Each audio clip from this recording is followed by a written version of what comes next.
ಅಕ್ಕರೆಯ ಆತ್ಮೀಯ ಸೋದರಿಯರಿಗೆ ದಾರಿದೀಪ ನ್ಯೂಸ್ ಚಾನೆಲ್ಗೆ ತಮ್ಮೆಲ್ಲರಿಗೂ ಸ್ವಾಗತ. ನಾನು ಅರ್ಚನಾ. ಶ್ರಾವಣ ಮಾಸ ಬಂತು ಅಂದರೆ ಮಹಿಳೆಯರಿಗೆ ಆನಂದವೋ ಆನಂದ. ಒಂದು ಕಡೆ ನಾಗರ ಪಂಚಮಿ, ಇನ್ನೊಂದು ಕಡೆ ವರಮಹಾಲಕ್ಷ್ಮಿ ಪೂಜೆಯ ಸಡಗರ. ಈ ಶ್ರಾವಣ ಮಾಸ ಅಂದರೆ ಶ್ರವಣ ಅಂದರೆ ಕೇಳು ಅಂತ ಅರ್ಥ. ಆದರೆ ಏನನ್ನು ಕೇಳೋದು ಅಂತೀರಾ? ನಮ್ಮ ಹಿಂದೂ ಸಂಪ್ರದಾಯದಲ್ಲಿ ಈ ತಿಂಗಳು ವಿಶೇಷವಾದ ತಿಂಗಳು ಅಂತ ಪರಿಗಣಿಸಿ ನಿಮ್ಮ ಜೀವನದಲ್ಲಿ ಕಷ್ಟ ಇದ್ದರೂ ಅದನ್ನು ದೂರ ಮಾಡಲು ಹಾಗೂ ಮನಸ್ಸಿಗೆ ನೆಮ್ಮದಿ ಕೊಡಲು ಮತ್ತು ಧರ್ಮದಿಂದ ನಡೆಯಲು ಮಹಾನ್ ಪುರುಷರ ದೇವಾನುದೇವತೆಗಳ ಕಥೆಯನ್ನು ಕೇಳುತ್ತಾ ನ್ಯಾಯ, ನೀತಿ, ಧರ್ಮ, ಭಕ್ತಿ, ಹಿರಿಯರು, ಪುಣ್ಯ, ಪಾಪದ ಅರಿವಿಗಾಗಿ ಪುರಾಣಗಳನ್ನು ಏರ್ಪಡಿಸಿ ಜನರನ್ನು ನ್ಯಾಯ ಮಾರ್ಗದಲ್ಲಿ ತರುವುದು ಈ ತಿಂಗಳಾದ ಶ್ರಾವಣ ತಿಂಗಳನ್ನು ಶ್ರಾವಣ ಮಾಸ ಅಂತ ಕರೀತಾರೆ. ಅದಕ್ಕೆ ಈ ಮಾಸ ಹಿಂದೂಗಳಿಗೆ ಶ್ರೇಷ್ಠವಾದ ಮಾಸ. ಆದರೆ ಪ್ರತಿ ಬಾರಿನೂ ನಮ್ಮ ಹಬ್ಬವನ್ನು ವಿರೋಧಿಸುವ ಈ ಎಡಬಿಡಂಗಿ ಕೆಲ ಢೋಂಗಿ ಶರಣರ ವೇಷದ ಅವಿವೇಕಿಗಳು ಇದನ್ನು ವಿರೋಧಿಸ್ತಾರೆ. ಆದರೆ ನಮ್ಮ ಪ್ರಶ್ನೆ ಏನು ಅಂತೀರಾ? ನಮ್ಮನ್ನು ವಿರೋಧಿಸುವ ನೀವು ಇದೇ ಶ್ರವಣ ಮಾಸದಲ್ಲಿ ಪ್ರವಚನ ಅಂತ ಯಾಕೆ ಆಯ್ಕೆ ಮಾಡುವಿರಿ? ನೀವು ಅಮಾವಾಸ್ಯೆ, ಹುಣ್ಣಿಮೆ, ವಾರ, ತಿಥಿ ಹೀಗೆ ವಿರೋಧಿಸುವ ಅವಿವೇಕಿಗಳು ನೀವು ಇದೇ ತಿಂಗಳು ಯಾಕೆ ಬೇಕು ನಿಮಗೆ? ಅದಕ್ಕೆ ಹೇಳೋದು, ಇವರು ಸಮಾಜಕ್ಕೆ ಬುದ್ಧಿ ಹೇಳುವ ಜನರಲ್ಲ. ತಮ್ಮ ತೆವಲಿಗೆ ದೇಶದ್ರೋಹಿ, ಧರ್ಮದ್ರೋಹಿಗಳ ಏಜೆಂಟರಾಗಿ ಕೆಲಸ ಮಾಡುವ ಗುಲಾಮರು, ನಗರ ನಕ್ಸಲರು ಇವರು. ಈ ನೀಚರು ಇನ್ನೂ ಮುಂದೆ ಹೋಗಿ ನಾವು ಈ ಮಾಸದಲ್ಲಿ ಆಚರಿಸುವ ವರಮಹಾಲಕ್ಷ್ಮಿ ಪೂಜೆಯ ಬಗ್ಗೆ ಅಸಹ್ಯವಾಗಿ ಹೇಳುತ್ತಾರೆ. ಲಕ್ಷ್ಮೀ ಪೂಜೆ ಮಾಡುವುದರಿಂದ ಸಿರಿವಂತರಾಗುವ ಹಾಗಿದ್ರೆ ಹೊರದೇಶದಲ್ಲಿ ಲಕ್ಷ್ಮಿ ಯಾರಂತಲೇ ಗೊತ್ತಿಲ್ಲ.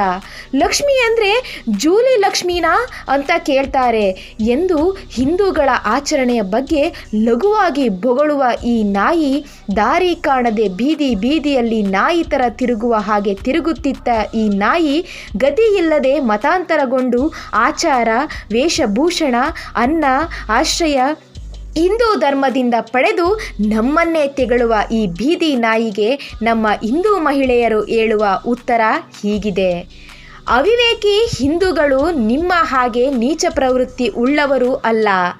ಉಪಕಾರ ಮಾಡಿದವರಿಗೆ ಪ್ರತಿ ಉಪಕಾರ ಮಾಡುವ ಪದ್ಧತಿ ಹಿಂದೂಗಳಿಗೆ ರಕ್ತದಲ್ಲೇ ಬರುತ್ತೆ. ನಿನಗೇನು ಗೊತ್ತು ಯಾರಿಗೆ ಹುಟ್ಟಿ ಯಾರನ್ನೋ ಅಪ್ಪ ಅನ್ನುವ ನಿನ್ನಂಥ ಭಂಡರಿಗೆ? ಲಕ್ಷ್ಮೀ ಪೂಜೆ ಮಾಡೋದ್ರಿಂದ ಶ್ರೀಮಂತರಾಗಲ್ಲ ಅನ್ನೋ ವಿಚಾರ ನಮಗೂ ಗೊತ್ತು. ಆದರೆ ಮನುಷ್ಯ ಜೀವಿ ಬದುಕಲು ಹಣ ಎನ್ನುವ ವಸ್ತು ತುಂಬ ಮುಖ್ಯ ಅನ್ನೋದನ್ನು ಪ್ರತಿಯೊಬ್ಬ ಮನುಷ್ಯನು ಅರಿತು ಅದಕ್ಕೆ ನಮ್ಮ ಹಿರಿಯರು ಹಣ ಇಲ್ಲದವನು ಹೆಣಕ್ಕಿಂತ ಕಡೆ ಅಂತಲೂ ದುಡ್ಡೇ ದೊಡ್ಡಪ್ಪ ಅಂತಲೂ ಹೇಳಿದ್ದಾರೆ.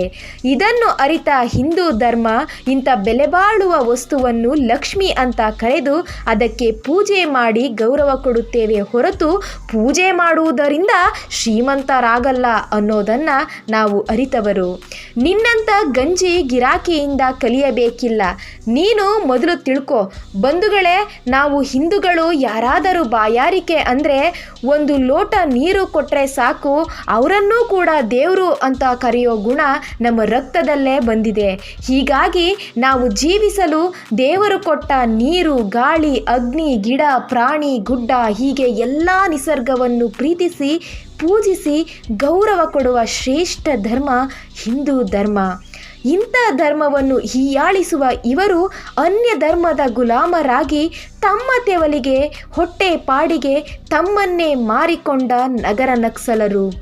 ಇವರು ಮೂಢನಂಬಿಕೆ ಹೆಸರಿನಲ್ಲಿ ಸಮಾಜ ಹಾಳು ಮಾಡಲು ಹೊರಟ ಇವರಿಂದ ದೂರ ಇದ್ದು ನಮ್ಮ ದೇಶ, ಧರ್ಮ, ಸಮಾಜವನ್ನು ಉಳಿಸಲು ಒಂದಾಗಿ ಎಂದು ಹೇಳುತ್ತಾ ತಮ್ಮೆಲ್ಲರಿಗೂ ನನ್ನ ವರಮಹಾಲಕ್ಷ್ಮಿ ಹಬ್ಬದ ಶುಭಾಶಯವನ್ನು ಕೋರಿ, ಇನ್ನೂ ನಮ್ಮ ಚಾನಲನ್ನು ಸಬ್ಸ್ಕ್ರೈಬ್ ಆಗಿಲ್ಲ ಅಂದರೆ ಪ್ಲೀಸ್ ಬೇಗನೆ ಸಬ್ಸ್ಕ್ರೈಬ್ ಆಗಿ ಪಕ್ಕದ ಬೆಲ್ ಬಟನ್ ಒತ್ತಿ ಲೈಕ್ ಮಾಡಿ ಮತ್ತು ನಿಮ್ಮ ಬಂಧು ಮಿತ್ರರಿಗೆ ಶೇರ್ ಮಾಡಿ. ಧನ್ಯವಾದಗಳು.